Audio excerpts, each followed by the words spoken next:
सरासरं सत्सर्वजगदखिलं तस्मै श्री गुरवे नमः। पूजलोकनवभूमि करता ना कुछ कर सके गुरु चाहे सो। नमस्ते कस्तूरी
बेस दीजिए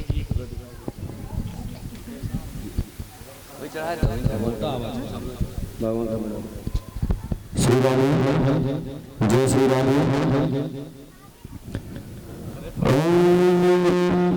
चलो शांति भवन को दिखा दीजिए। शीतले पंजरमाता शीतले पंजरपिता शीतले पंजरधात्री शीतलाय नमः।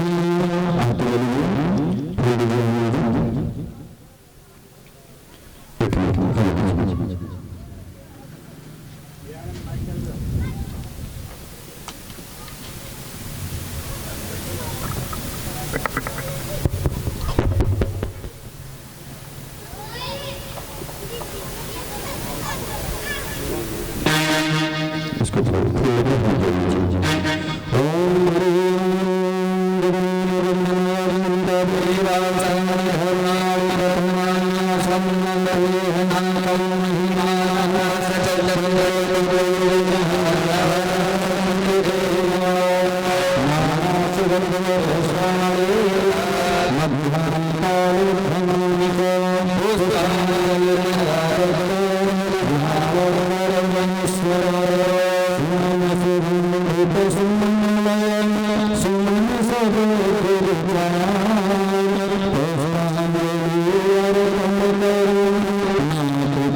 श्री राम कथा ज्ञान गंगालय का पंचम दिवस के सबसे कथा बेला में हम सभी महादेव श्री के निखार कथा के माध्यम से प्रवेश करेंगे। जैसे कि कल आपको अवगत कराया गया था कि आप प्रभु श्री राम और जानकी का विवाह भूषलभ के माध्यम से कथा के माध्यम से साथ में झांकी के माध्यम से आपको अवलोकन कराया जाएगा। काल काल मुद्रास निर्णास श्रीमद भागवतम शास्त्रम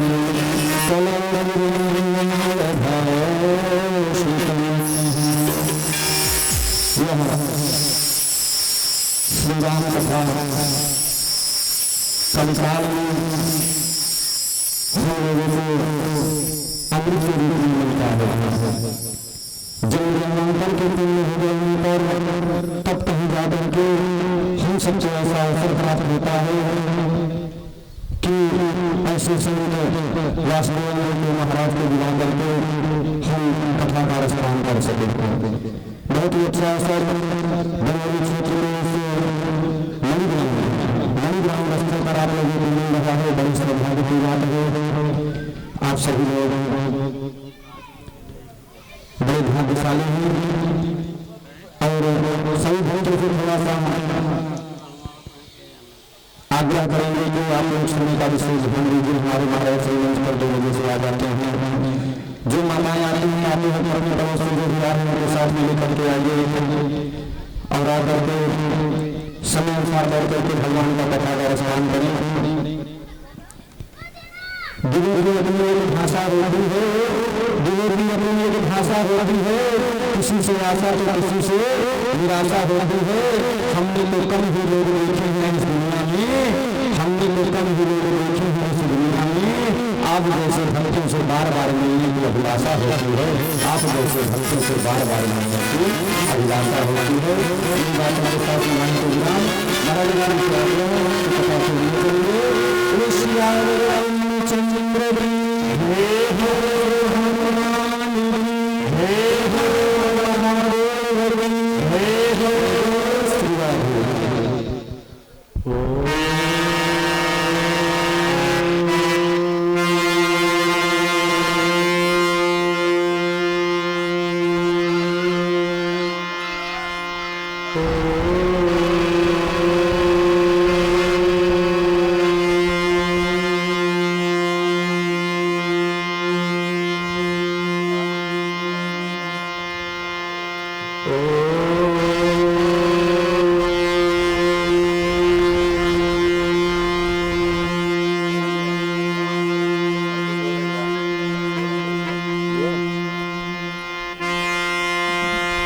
गुरुर्ब्रह्मा गुरुर्विष्णु गुरुर्देवो महेश्वर गुरु साक्षात् परं ब्रह्म तस्मै श्री गुरवे नमः।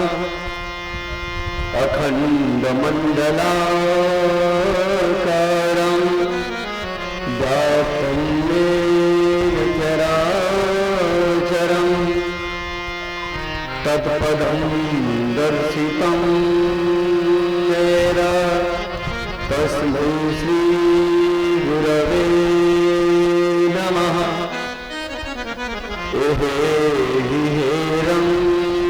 महेशपुत्र समस्त विघ्नोर्विनाशरक्ष मांगल्य पूजा प्रथमं प्रधानं गृहाण पूजा भगवन् नमस्ते।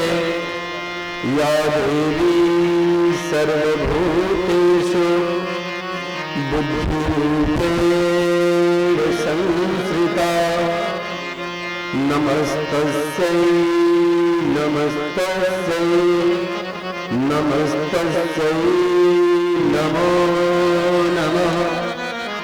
या देवी मधुकैटभप्रबलिनी या माहिषन्मोहिनी या धूम्रच्छचण्डमुण्डमथिनी या रक्तबीजाशिनी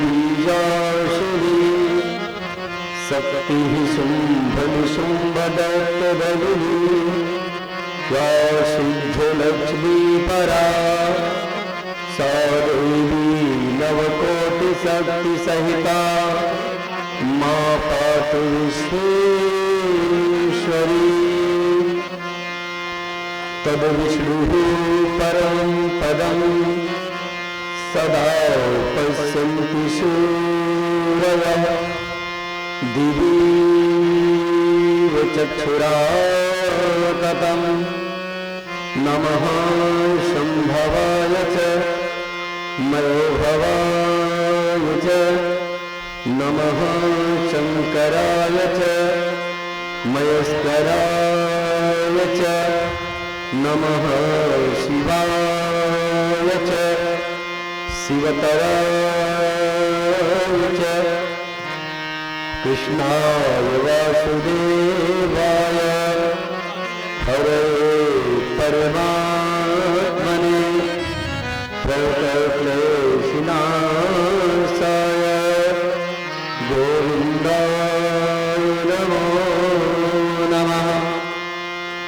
सच्चिदानन्दरूपाय विश्वोत्पत्त्यादिहेतवे तापत्रयविनाशाय श्रीकृष्णाय वयं नमः।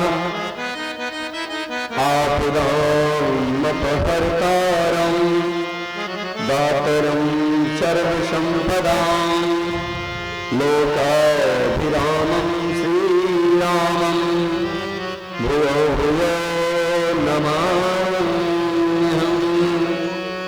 रामाय रामभद्राय रामचन्द्राय वेदसे रघुनाथाय नाथाय सीताया पतये नमः। नीलाम्बुजं श्यामलकोमलाङ्गं सीता समारोपितवामभागं पाणौ महासायकचारुचापं नमामि रामं रघुवंशनाथम्।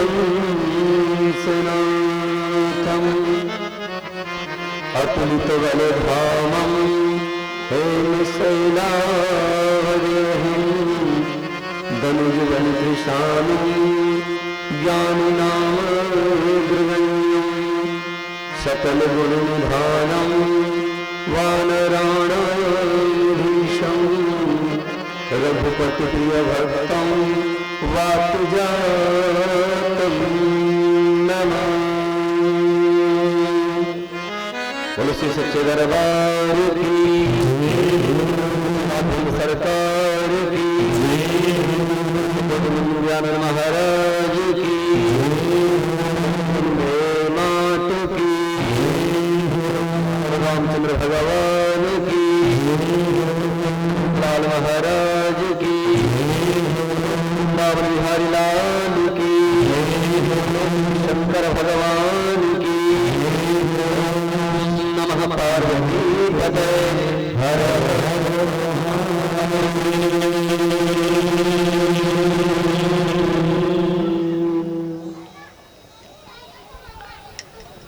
शक्ति को वंदन। परम पूज्य शुद्ध बुद्ध स्वरूप परम श्रद्धेय सदगुरु के चरणों में अनंत कोटि नमन वंदन। माता पिता के चरणों में कोटि कोटि नमन वंदन। चराचर में विद्यमान परम तत्व परमात्मा को अनंत कोटि नमन वंदन। माता पृथ्वी के चरणों में कोटि कोटि नमन वंदन। भूदेव ब्राह्मण देवता संत समाज जन प्रतिनिधियों के मन में विराजमान आत्मा में विराजमान उस परम तत्व परमात्मा को अनंत कोटि नमन वंदन। भगवान राघव से बस यही प्रार्थना है, हे प्रभु सभी के जीवन में सुख समृद्धि आयु आरोग्यता उन्नति प्रदान करे, सभी के मनोरथ सिद्ध हो, सबको मनोवांछित फल की प्राप्ति हो। हे करुणावरालय, हे दयानिधान, हे आनंद कंद कौशल चंद्र दशरथ नंदन प्रभु श्री राम, सभी को आनंद देने वाले सभी के जीवन में आनंद दे। इसी कामना के साथ आज पंचम दिवस के सत्र की बेला में प्रवेश करने जा रहे हैं। भगवान की बहुत बड़ी अनुकंपा है आप सभी पे, जो आप सब इस मंगलमय बेला में एक कथा सत्र में यहाँ उपस्थित है, पहुंच पाए। बिना भगवत सत्ता के, बिना भगवान की कृपा से असंभव नहीं हो सकता, क्योंकि धर्म का मार्ग बड़ा कठिन है। इतनी सरलता से भगवान के चरणों में नहीं बैठने को स्थान मिलता। बड़े बड़े योगी तपस्वी ऋषि मुनि महात्मा अपने को खपा देते हैं, तब कहीं जाके अवसर मिलता है कभी भगवान के चरणों में बैठने का। और जितने भी पंथ हैं, जितने भी रास्ते हैं धर्म के, सबसे सफल, सबसे सरल, सबसे ज्यादा सुख देने वाला वह मार्ग है सत्संग, जहां आप सब विद्यमान हैं, आए हुए हैं। तो भगवान राघव की विशेष कृपा आप सब पर है, ऐसी ही कृपा सब पर बरसती रहे। इसी कामना के साथ सत्र में प्रवेश करें। उसके पहले आओ सभी मिलकर मन वाणी जीवा आत्मा को पवित्र करने के लिए, शुद्ध बुद्ध करने के लिए आओ एक भगवान नाम संकीर्तन सभी साथ में बोले, फिर कथा सत्र में प्रवेश करेंगे। अवसर गौरी जो चुके, अवसर गौरी जो चुके, बहुर दिए काला दुई जिन चंदा देखिए, उदव कहाँ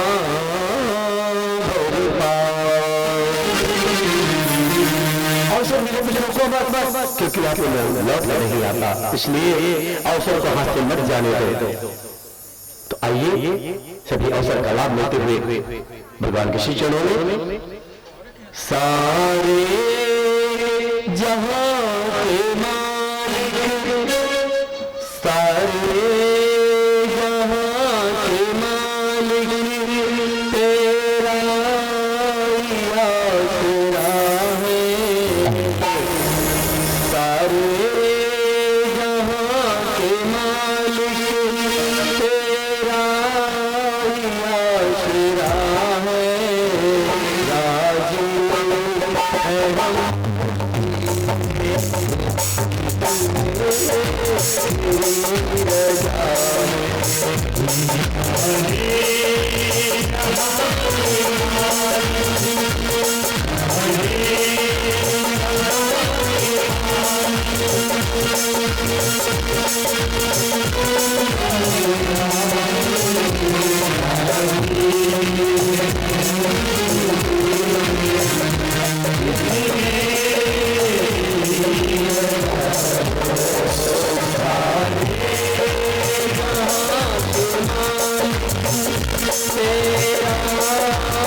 Thank you.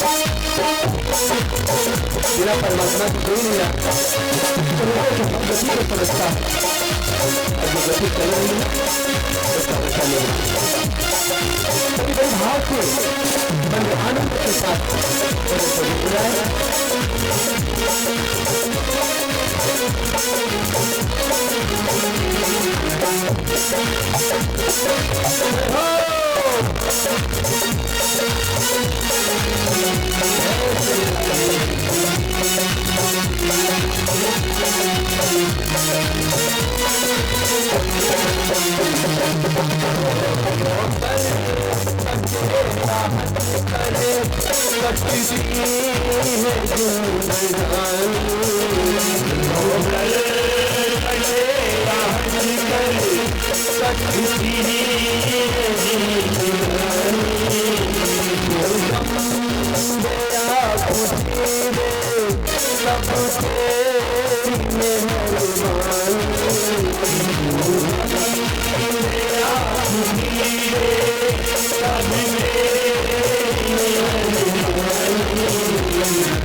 अब कथा श्रवण करें।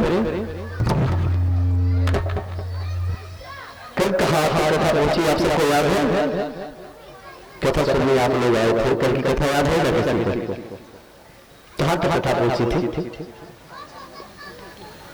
भगवान का प्राकट्य हुआ। भगवान भूले भूले अवध नगरी में, अयोध्या धाम में महाराज दशरथ के यहाँ अवतार धारण किए। बड़ा सुंदर प्रसंग चल रहा था, आप सबने भगवान के बाल रूप का दर्शन भी किया। आज भगवान के बाल लीला है और आगे आज भगवान की कथा को विवाह तक पहुंचाना है। तो जो भी मिले आप आनंद लेते रहना, उत्सव बनाते चलेंगे।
माताएं बहुत प्रसन्न है, चारों तरफ खुशियां खुशियां है।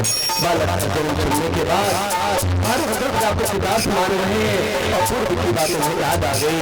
अरे मेरा बालक जो आम बालक कोई लड़का नहीं है, और जो परम पिता जगतपति नारायण स्वयं बालक बन के हमारे यहाँ आए हैं, वही भाग्य से चढ़ा रहे हैं।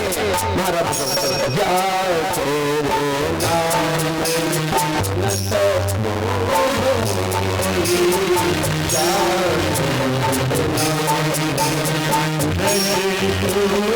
नाम बोलता है, आनंद आ जाता है, तो हो जाए कैसा होगा, बड़ी खुशी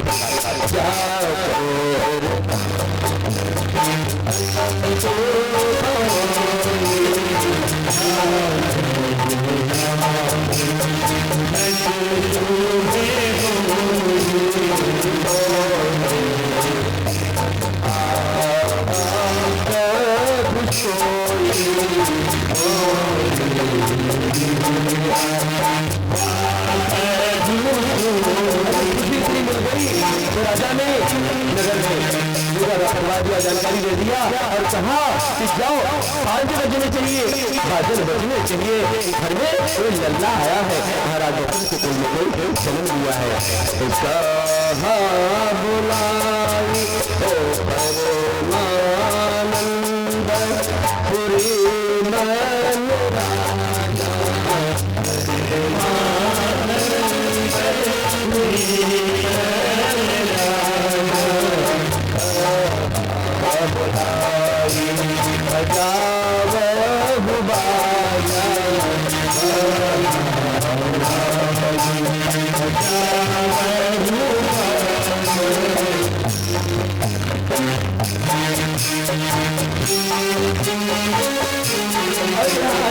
पहली खुशी अब राजा दशरथ सोच रहे बच्चे को दो मैं सबसे पहले किसको एक संदेशा देना चाहिए कि हमारे घर में खुशी आई है, एक बड़ी खुशी आई है।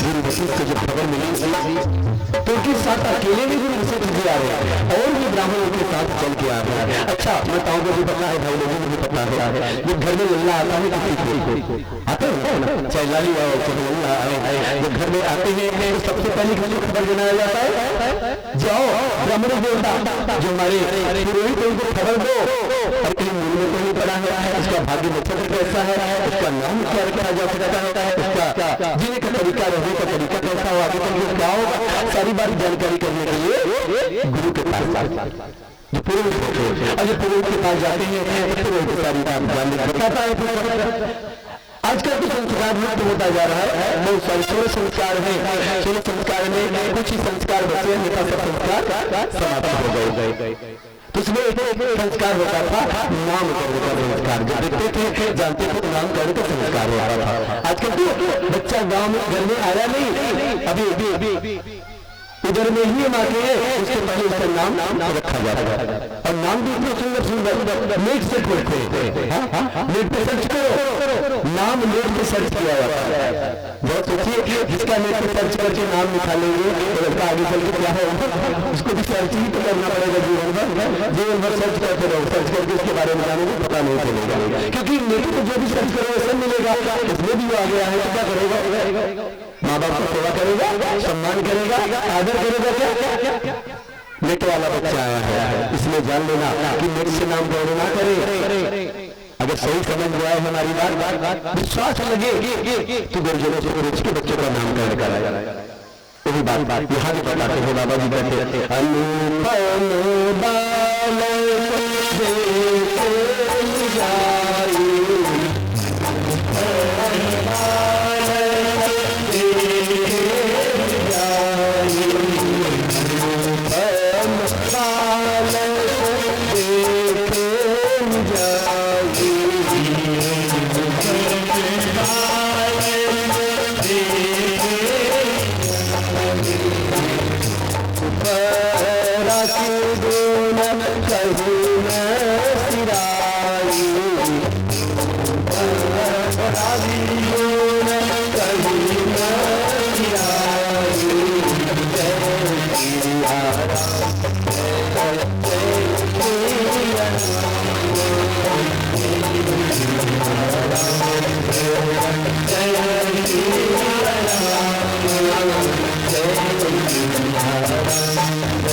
और बालक को उनके पास ले जाया गया। अब ले जाया गया, गुरु जी देखिए नहीं प्रसन्न हो जाते, अरे नहीं बड़ी खुशी आ गई, रूप मन में विचार करने कैसा होगा। और उसके पहले की घटना सुनो, जब जन्म लिए भगवान अवतार धारण किए, अब इधर भगवान अभी छोटी नहीं दिखती है, अभी छोरी नहीं है भगवान। उसी समय कागभूषण जी महादेव के पास पहुंचे, कागभूषण जी महादेव के पास पहुंच गए, क्योंकि कागभूषण जी के गुरु महादेव वो पहुंच गए और कहने लगे मुझे प्रभु का दर्शन कराइए, भगवान का जन्म हो चुका है तो मुझे मुझे भगवान का दर्शन कराइए। महादेव ने कहा अरे अभी तो माताओं जो कुछ में है, अभी वो बाहर भी निकले, कैसे कराए? अभी तो सोच पड़ी है, कैसे कर सकते इसके घर के घर में का गुरु होना तो गुरु को मार्ग बोलेगा गुरु दर्शन कराओ भगवान का। बड़ी लालसा है मुझे भगवान के दर्शन करने। एक बार महादेव को अच्छी लगी, गुरु भी वैसा होना चाहिए जो शिष्य की बातें समझे और शिष्य भी वैसा होना चाहिए जो गुरु को समझे, दोनों परिस्थितियां समझ के कार्य करे, कोई काम बिगड़े ना। आज गुरु को मन में आया कि जो जिद है सही दिशा में है और जिद जो कर रहा है गलत नहीं कर रहा, भगवान के दर्शन की लागता उसके मन में है, हमें भी दर्शन मिल जाएगा और मुझे मेरी शिष्य को भी दर्शन प्राप्त हो जाएगा। आज महादेव कैलाश से अकेले निकलते, माँ पार्वती को खबर नहीं चला और माँ पार्वती को खबर बता कथा के दौरान बता रहे कि हम भी गए थे दर्शन करने, तुम के साथ छुपी हुई बात बता रहे हैं। आज काव्यसुंदरी बालक बन जाता है, 5 वर्षीय बालक 5 वर्ष का बालक बन जाता है और महादेव एक वृद्ध ब्राह्मण बन जाता है, बूढ़ा ब्राह्मण, हाथ में लठियां लिए हुए, कैसे गाड़ी रखे हुए, पिटके हुए, कमजोर जैसे दिख रहे हैं और पहुंच गए अयोध्या। अयोध्या में जब पहुंचे तो वहां पे लोगों की जानकारी हो गई। भाई महाराज दशरथ ने कहा था जो भी आए जहां से भी आए, जितने भी ब्राह्मण आए तो खाली लौट हो जाए, दान देना। और अभी तक जितने ब्राह्मण आए तो सबको दान मिल गया, कोई बाकी नहीं रह गया।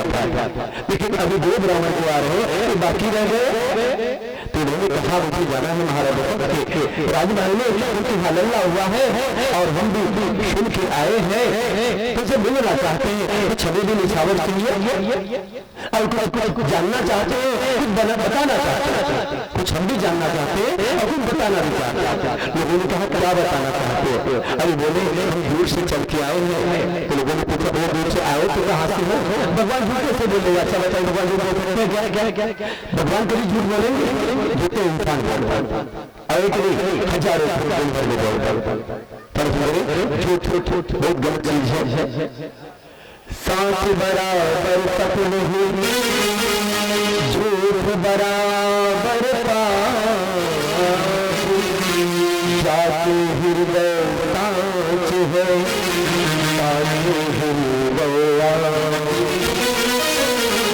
भगवान छोटा है। भगवान को जो विचार करे सत्य को अपना के करे, असत्य से तो कुछ भी नहीं प्राप्त होगा। कि मिथ्या जगत है, मिथ्या काम करोगे मिथ्या ही रह जाओगे। क्योंकि जिसके लिए आप असत्य कर रहे हो, जिसके लिए असत्य सोच रहे हो, जिसके लिए जिसके अनाचरण कर रहे हो, उस रुपये में भी लिखा है क्या? सत्यमेव जयते लिखा है ना। सॉरी का होगा 5 का 10 का पहले देखिए हर जगह मिलेगा क्या? सत्यमेव जयते। अगर सत्य की विजय होती है, सत्य में ही विजय प्राप्त होगा, सत्य से ही लाभ होगा। झूठ बोलने वाला कब तक बचेगा? एक ना एक जान में। तो भगवान झूठ नहीं बोल सकते, इसलिए भगवान से जरा झूठ बोले तो फंस जाऊंगा। और झूठ क्यों बोले? भगवान कहाँ झूठ बोलेगा? तो भगवान से पूछा जाता है कहाँ से आया? तो कैलाश से आया, काशी से आया, कैलाश में काशी से आया। तो काशी के बात में ना महादेव तो कहते हैं काशी से आया। बोले ठीक है काशी से। आपका नाम क्या है? बोले मेरा नाम शंकर पंडित। नाम तो शंकर ही है। अगर सरखा नहीं किसी बना रहे शंकर पंडित, पंडित मानी ज्ञानी कोई नहीं हो सकता। भगवान तो ज्ञानी है, कहाँ झूठ बोले? शंकर पंडित मेरा नाम। बोले ठीक है। और आपके पास जो बालक है? बोले हाँ जो शिष्य है मेरे साथ आया है, क्या करना चाहते हैं? अरे जो राजा के घर में लल्ला पैदा हुआ है उसका हस्तरेखा देखते उसका भाग्य बताएंगे। राजा को बता दो। अभी तक जितने ब्राह्मण आए थे दान लेके तो चले गए, लेकिन अभी तक हस्तरेखा देके उनका भाग्य बताने वाला कोई ब्राह्मण नहीं आया था। अब जैसे महाराज दशरथ को खबर मिली कोई ब्राह्मण काशी से चल के आए, बड़ी विद्वान है, हस्तरेखा के जानकार है, हमारे बच्चे का हाथ देख के भाग्य बताएंगे। महाराज दशरथ बड़े प्रसन्न हो गए, जल्दी से बुलाओ, देर में महाराज चल जाते हैं, बुला के लेके आते हैं। भगवान को सुभाषण दिया जाता है, बैठाए जाते हैं, चर्चा होने लगी है। अब जब चर्चा होने लगी तो खबर जनाई जाती है रनिवास में, जहाँ रानियां रहती माताएं रहती है, खबर जनाई जाती है। अब रानियां खबर तो पाई, लेकिन कैसे बच्चे को बाहर आने दी? जब जमाना बड़ा खराब है, कहीं मेरे बच्चे को नजर लग गई तो अभी छोटा सा बच्चा कहीं क्यों ना तो उसका कोई कर दिया तो तमाम तरह की बातें सोच रही है। तब महाराज ने कहा देवी ऐसा मेरे विचार मत करो, काशी से महाराज है, अच्छे जानकार है, हर तरीका के जानकार है और हमारे बच्चे के गुण बताएंगे, सो आप जान लीजिए। हम भी जानते हैं हमारे बच्चे का गुण दोष क्या है, हमें भी अच्छा होगा। न मैं समझ पाई इधर उधर कैसा कैसा करके अनुमति हो गई, जाने लल्ला बाहर नहीं आएगा, लेकिन माताओं के कक्ष में महाराज को जाना पड़ेगा। ठीक है, तो भी बात स्वीकार, भगवान के दर्शन करना है ना, मन गौ में चले लाएंगे, डर भी रहे हैं और दर्शन के लिए ललक भी उनके मन में है, क्या करें भगवान कितने जल्दी दर्शन हो जाए। महादेव चले पीछे पीछे जो छोटा बालक राजू ऐसे बालक महादेव से भी जा रहे रोक लगा दिया, जो उनके अंचल में अरे भाई तू कहाँ जा रहा है, तेरा क्या काम है? बाबा जी जो आएंगे हाथ रख के देखे बताएंगे तेरा क्या काम है वहाँ। तो महादेव समझ गए बात तो फंस रही है, मैं आया हूँ उसी के जरिए, उसी के लिए आया हूँ, मैं चला गया अगर नहीं गया तो बात बिगड़ेगी और जिंदगी में कलंक लिखेगा, लगेगा कि गुरु होकर के शिष्य को बात करने को चाहिए, इसलिए इसके लिए व्यवस्था करनी पड़ेगी। महादेव ने कहा शुरू तो सही, गुरु ने कहा क्या बात है? बोले ये बात ये है कि जो मोटी मोटी लकीरें होती है हाथ की रेखाएं, उसको तो मैं देख लूंगा, मेरी नजर कमजोर है। वो छोटा सा बालक जो है ना, जो बारीक छोटी लकीरें होती है उसको दूरी से देखता है, और जब तक सारी रेखाएं नहीं दिखी जाएंगी तो बच्चे के बारे में क्या बता पाएंगे। अच्छा आगे तो गया, पहुंच गए माताओं के कक्ष में। अब सोच ही रहे थे तब तक माँ कौशल्या बच्चे को गोद में लिए। बोले बाबा कहाँ से आप जानते हो कुछ नहीं बाबा तो बन के आए। बोले बोले जो भी मैं जानता हूँ सब कुछ जानता हूँ, जो पूछोगे सब बताऊंगा, पहले अपने बालक का हाथ तो मेरे हाथ दे दो। अजय कहते हैं वैसे माँ कौशल्या राघव के हाथ को महादेव के हाथों में समर्पित कर दे। कैसा वो धन्य घड़ी कैसे रहेगी, परमात्मा का हाथ परमात्मा के हाथ महादेव बिल्कुल जोगी गति कर सकते हैं ध्यान में पाने के लिए। आज उसका दर्शन भी मिल रहा है, प्रभु का हाथ जिसके हाथ में मिल जाए किसी चीज की कमी है क्या? कुछ महादेव अपने आप को बड़े भागी मान रहे हैं, बहुत लीला कर रहे हैं, हाथ के बालक बने बैठे, आपका वह बहुत सुंदर लगता है। दर्शन कर रहे हैं, देख रहे हैं, एकदम समा गए, समाधि में भगवान की नजरों से महादेव की नजर बनी हुई है। उस बालक की नजर से महादेव की नजर में नजर तो हटती ही नहीं, हाथ की रेखा क्या देखेंगे? तो भैया चिल्लाई अरे बाबा हाथ देखने आए हो या नजर ही मिला के देखते हो, समझ भी नहीं आता तुम्हें समझ से तुम नजर लगाने वाले हो तो ना कर रहे हो। मुझे पहले है था मैं क्या तुझे राजा न बुलवाए, ये राजा की बात मान के मुझे बुलाना पड़ा, चले जाओ यहाँ से बच्चे को क्यों ना लगा रहे हो क्या? नहीं बोले बोली ऐसा नहीं ऐसा कुछ थोड़ा सा बच्चे का जो ललाटन चेहरा सुंदर लग रहा था, दर्शन करने के लाल था दर्शन कर रहा था। ठीक है मैं देख के बताता हूँ। अभी देख रहे मन मन सोच रहे हैं कुछ मिलता नहीं, तुम्हारा लड़का तो बड़ा सुंदर है, बड़ा सुशील है, जगतपति है, बहुत बड़ा राजा होगा, तीनों के लिए इसका यश गाया जाएगा, आपके नाम आपके परिवार का नाम आपका कुल का नाम यह रोशन करेगा, वो तो सुशील होगा, सारा विचार करेगा। और तब तक आप ही थोड़ा सा चुटकी लगा दिया महादेव, अब तुम जिसलिए आए हो वो तो काम कर ही नहीं रहे, दर्शन कराने आए हो मुझे और दर्शन शुरू कर रहे हो, कैसे करेगा? यह बात के लिए महादेव को समझ में आ गया, गलती तो हो रही जिसके लिए आया हो कर ही नहीं रहा। इतने में महादेव ने कहा सुनो थोड़ी देर नजर कमजोर है ना, तो बारीक रेखाएं में समझ नहीं पा रहा हो, छोटी रेखाएं जो है बच्चा देख लेगा, उसको गलत बताओ। इतना करके कालभूषण जी के हाथ में राघव का हाथ पकड़ा देते हैं। महादेव इतना सुंदर दृश्य, इतना आनंद देने वाला दृश्य, खुशी वाला माहौल, ब्रह्मानंद में समा देगा, बहुत खुशियां चल आनंद ही आनंद कर रहा है। भगवान का समय भी बता गया, नाम करने का अवसर आया और इधर कुछ और आरतियां चल रही बच्चे के लिए सारे लोग चली रहे हैं और भगवान के जन्म की बधाई में महाराज क्या क्या लुटा रहे हैं, क्या क्या दे रहे हैं आपको। को खुलवा देंगे, महाराज कपड़ा खोलिए, महाराज जी कपड़ा खोलिए, वो भी नहीं बोलेंगे पंचांग खोलिए, कपड़ा खोलिए। अब कपड़ा जब खोलेंगे महाराज जी तो 100 रुपया का जमाना है, महाराज 100 रुपया में लगता था। अगर महाराज ने कर दिया नहीं तो रुपया दिया, महाराज जमाना बदल गया। आप समझते पहले तो 100 रुपया में देखते थे, 40 रुपया भाव बढ़ गया आप लोगों का, जमाना थोड़ा आ गया। अब महाराज क्या करें,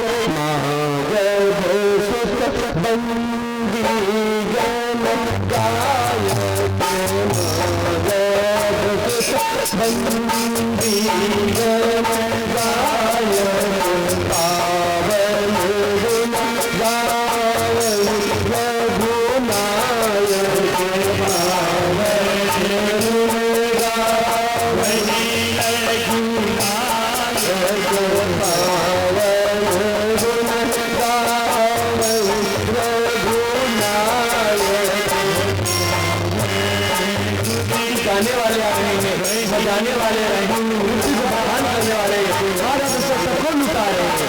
जो भी आता है हाथ में वो निछावर लेते जाओ। और सर्वदान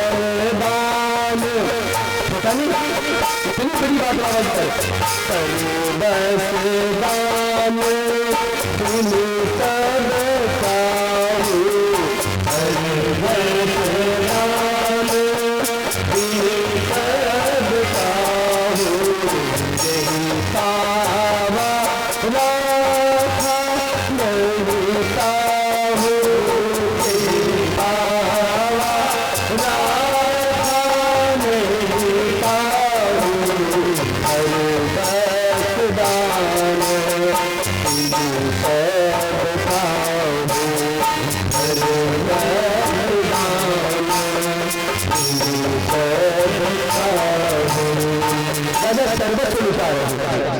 अब सर्वस्व का मतलब कोई ना समझ ले कि राजमहल का सारा खजाना सब कुछ छूटा दिया, ऐसा नहीं। सर्वस्व माने जितनी जीवन की सारी सामग्रियां लगती है जीवन जीने के लिए, उसमें से सारी वस्तुएं उतारे हैं, हीरे जवाहरात, सोने चांदी, माणिक्य, रत्न, वस्त्र, आभूषण, अन्न, जितनी भी वस्तुएं संसार की है जरूरत है, सारी वस्तु की जो सारी जरूरत है सब उतारे हैं।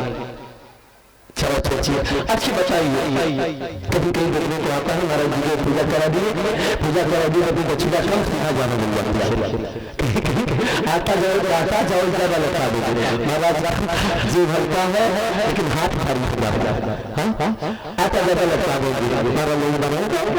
अब उसको सोचते नहीं कि खाली आटा से रसोई बनेगी क्या, खाली आटा मारा से रसोई बनेगी क्या, उसमें घी लगेगा, तेल लगेगा, ईंधन लगेगा, मिर्ची लगेगी, सारी व्यवस्था साग सब्जी लगेगी कि नहीं, कितना देंगे लो मारा जाता लेके जाओ। एक दिन बात सोच कर महाराज सोच रहे हैं, अरे मैं जो दिया उसके काम में आएगा कि नहीं आएगा, उसके काम में विषय है और जो ले जाए उसको लगे कि मैं कहीं कुछ पाया, इसलिए राजा कहते हैं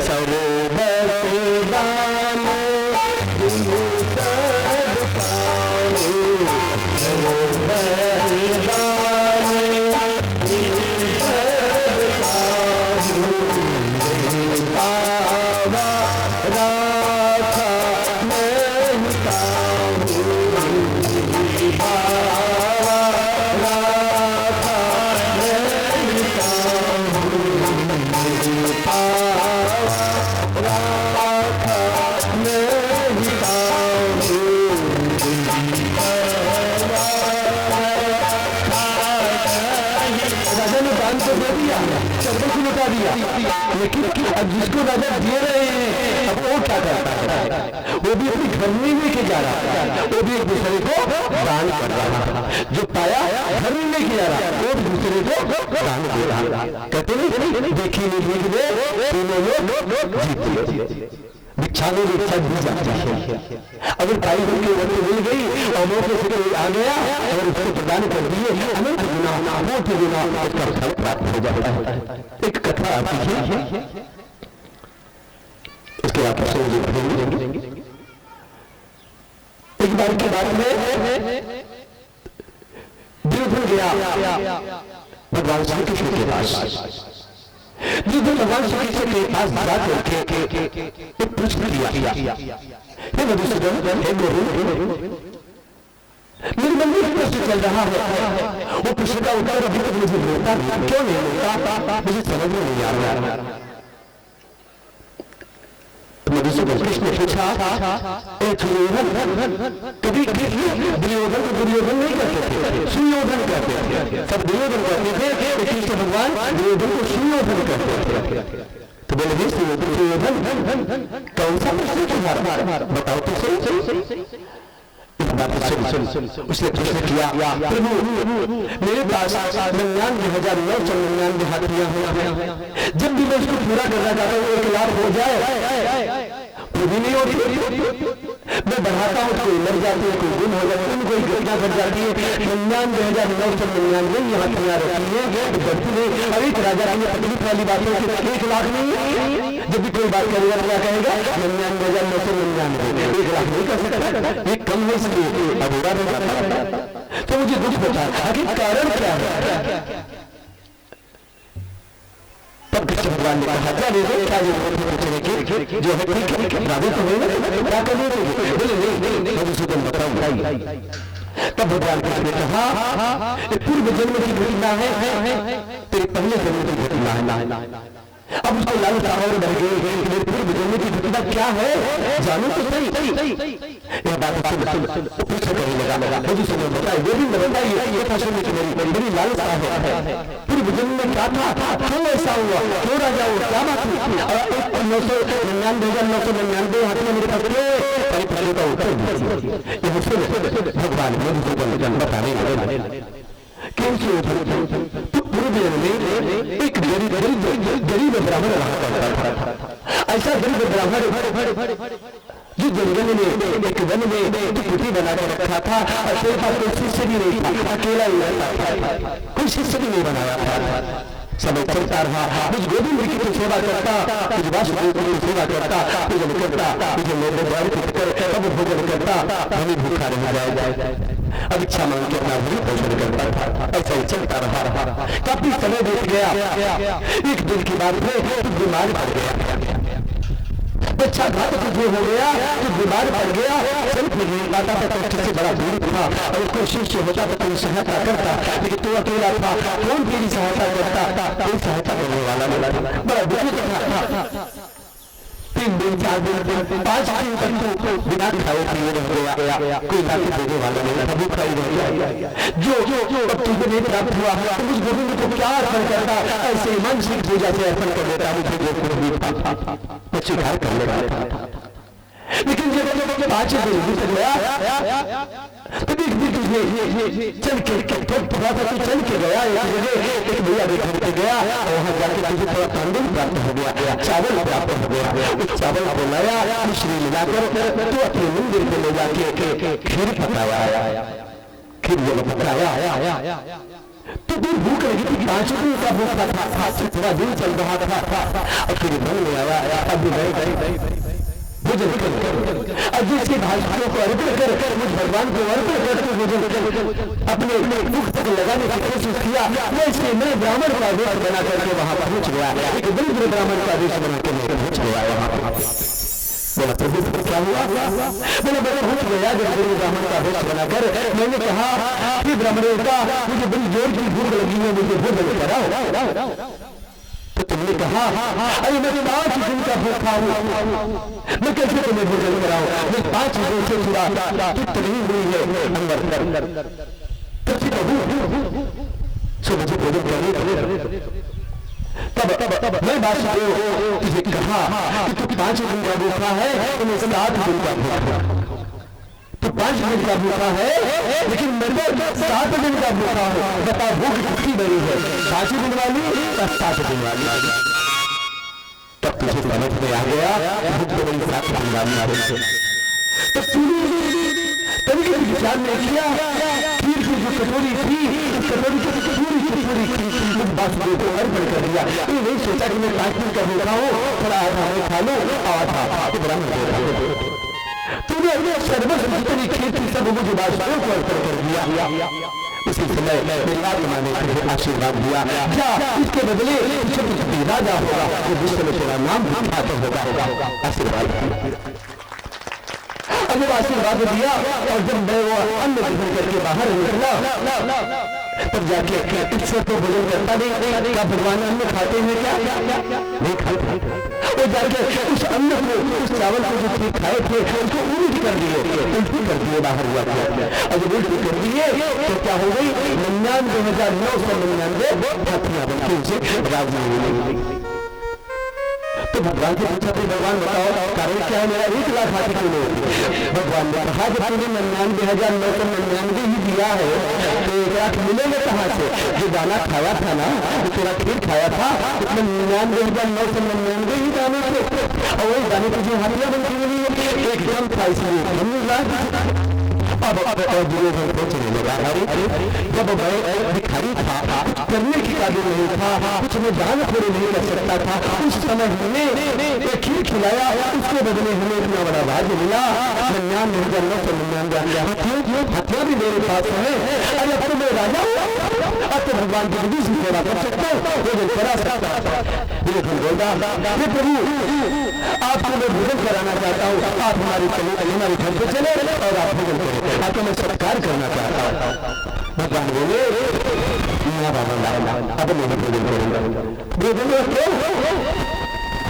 भगवान बोले उस समय की बात बोला नहीं, आप भोजन कराऊंगा, जब आप सुखा उठा था तो दे सकते हो, तो जब विधि से मैं आपको भोजन कराऊंगा तो आपको बहुत कुछ दे दो। तब भगवान ने कहा तब की कुछ और थी, अब की कुछ और है, तब की कुछ और था, अब कुछ और है। भगवान ने कहा दुर्योधन नहीं समझ पाया था की बातें, आग्रह करने लगा नहीं प्रभु आपको मैं भोजन कराऊंगा, मेरी विधि स्वीकार करें कि मेरे यहाँ भोजन करने आपको आना होगा। डेट फिक्स हो गया, समय तय हो गया। अगर समय तय हो गया भगवान उधर उसके यहाँ चारों प्रकार का व्यंजन बनने की तैयारी हो रही है, गैया सजाई गई है दान देने के लिए, 16,000 हंसों से सजा करके उनके सिंगों में सोने सजाए गए हैं, उनके गले में हार पहनाया गया है, अच्छे से सुंदर आभूषण गैयों को भी पहनाया गया है। भोजन के उपरांत 2 दान और दक्षिणा भी देना है। कई तैयारी सपनों प्रकार के व्यंजन मिल गए। इधर भैया पहुंचने से पहले सोच रहे जरा पहले वाली बात अभी कुछ है आगे आगे जल्दी बात हो रही है। बदल तो गया हो, राजा है, अभिमान हुआ होगा धन का, पहले वाली बात तो नहीं होता है। भगवान एक पूरी का रूप बना करके उसके राजभवन के दरवाजे पर पहुंच जाते हैं। अभी थोड़ा समय बाकी था भोजन का, पहुंचने से पहले समझो समय पूरा ही होने वाला पहुंच गए और द्वार वाले से कहने लगे कि मुझे बड़ी भूख लगी है जो कि जाओ अपने राजा दुर्योधन को कह दो कोई ब्राह्मण आया है, क्यों नहीं आया है, उसे भोजन करा दे, मेरी छोटा बहुत तड़प रही है, मुझे भोजन करा दे। द्वारपालों ने कहा अरे भाग अभी बड़ी भगवान आएंगे, उसके लिए भोजन बन रहा है, भोजन के लिए रोज भोजन बनेगी तो प्राप्त होगा। तब उस ब्राह्मण ने कहा तुम्हारा काम है अपने राजा को आदेश देना, बताना, जाकर जानकारी देना और राजा जान जाए। अगर राजा कहे जाए तो चला जा, मैं चला जाऊंगा, तुम्हारी कहने से कैसे चला जाओ, राजा से पूछ के तो आओ। अभी जाते हैं राजमहल में, दुर्योधन से कहते हैं ए राजन एक थोड़ी ब्राह्मण आया है और भूख के लिए तड़प रहा है, कह रहा है जाओ उसे राजा से कह दो मुझे भूख लगी भोजन करा दो। क्या किया जाए? यह बात सुन दुर्योधन कहता है कि जाओ उसे वहां से हटाओ, जब तक भोजन नहीं करेंगे तब तक कोई भोजन नहीं करेगा। उसको ब्राह्मण को हटा दिया गया। अब भगवान समझे, भगवान को अपने रूप बना दिया है, भगवान को समझ रहे हैं बात बदल तो रह गया है, अभी तो बदला हुआ है।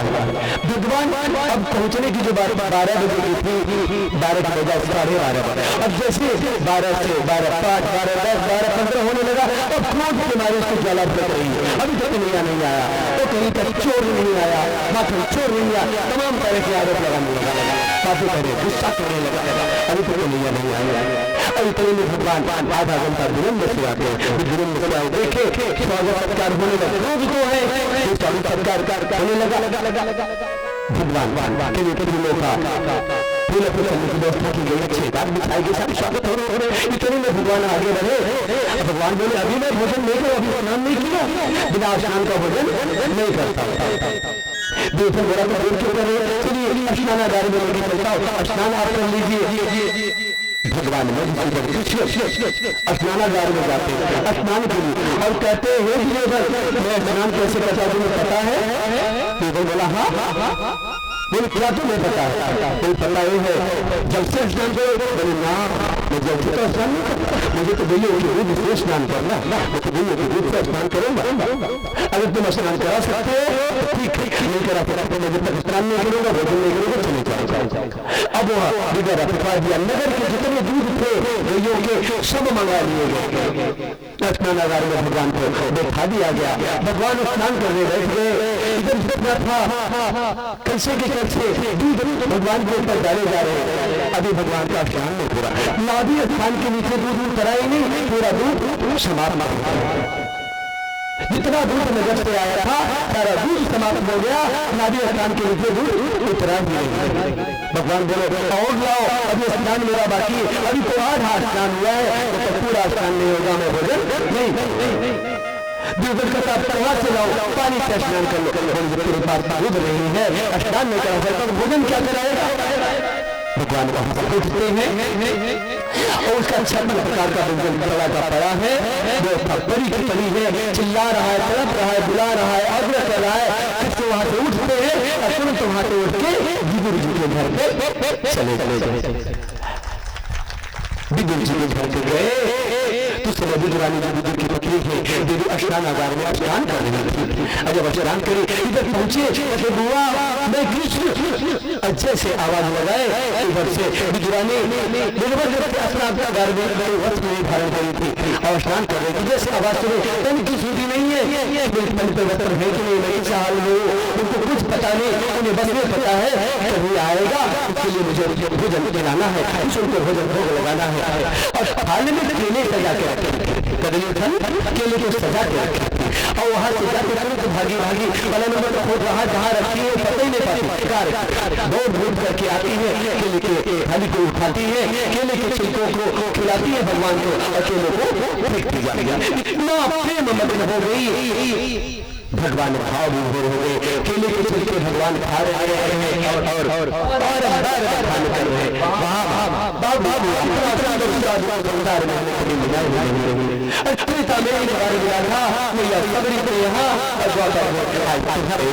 मिल रहा है, अच्छा बहुत लगता है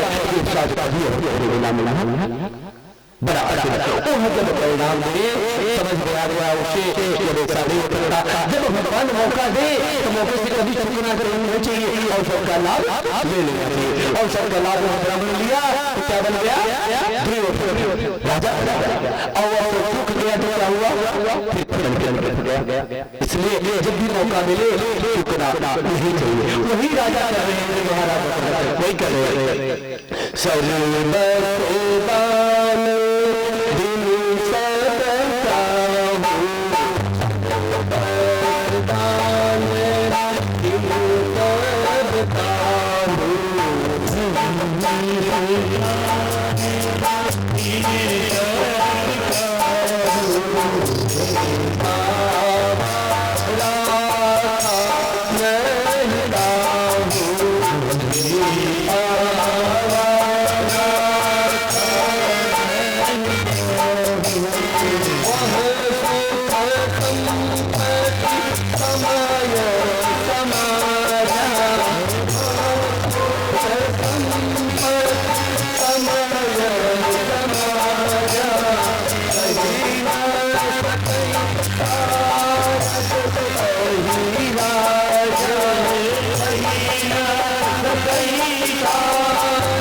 इतना खुशियां हैं जो पर मनाई जा रही है।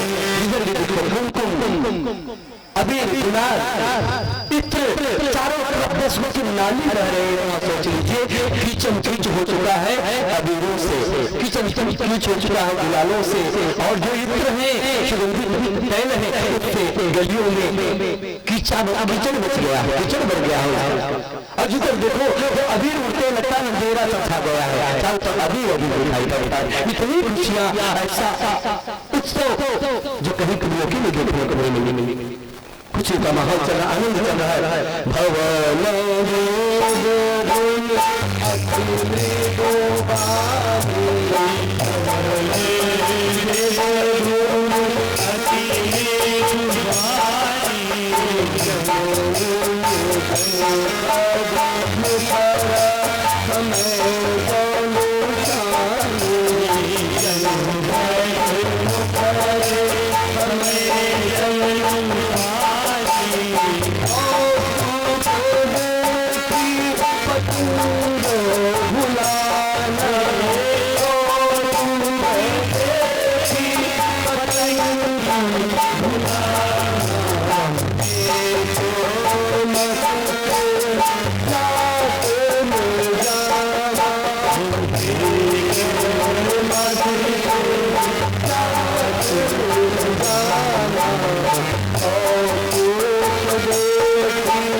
अभी तो अस्त नहीं हुआ, एक महीने का एक दिन हो गया सूर्य भगवान दर्शन करिए भगवान के।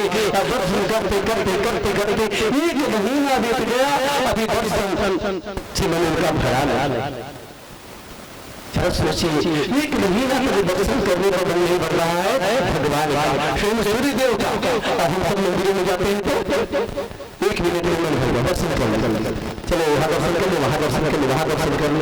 अरे कहीं जाओ दर्शन करो, कुछ मन पिटाओ, भगवान की नजरें मिलाओ, भगवान के आभूषण क्या पहने हैं देखो, भगवान का श्रृंगार कैसा है, भगवान हंस रहे हैं, मुस्कुरा रहे हैं, बिलख रहे हैं, रो रहे हैं, कुछ कहना चाहते हैं, बताना चाहते हैं, भूखे हैं, कुछ देना चाहते हैं, समझो तो जब दर्शन करोगे विधि से तब समझ में आएगा। तो माताएं भी दर्शन कभी कभी करती है, और जब करती है कहती है आज भगवान हंस रहे थे, आज भगवान बड़ी सुंदर दिख रहे थे, आज तो लगता तो मोड़ कुछ कहना चाह रहे। ऐसा ऐसा कभी कभी कहते हैं आप तो कह रहे थे भूखे कुछ खिलाओ, मत भोग लगाते ऐसा तो दर्शन ऐसा होगा। ऐसा ही सूर्य भगवान दर्शन कर रहे हैं, भगवान रग हो गए, एक महीने से लगातार दर्शन कर रहे हैं, और मैं उनका अभी तक भरा नहीं है भगवान के दर्शन करने। लेकिन अब भगवान जब तक पलक आपकी खुली रहेगी धीरे दर्शन करोगे, पलक जब नहीं तैयार करोगे तब तो दर्शन रुक जाएगा। यही हुआ मास दिवस करे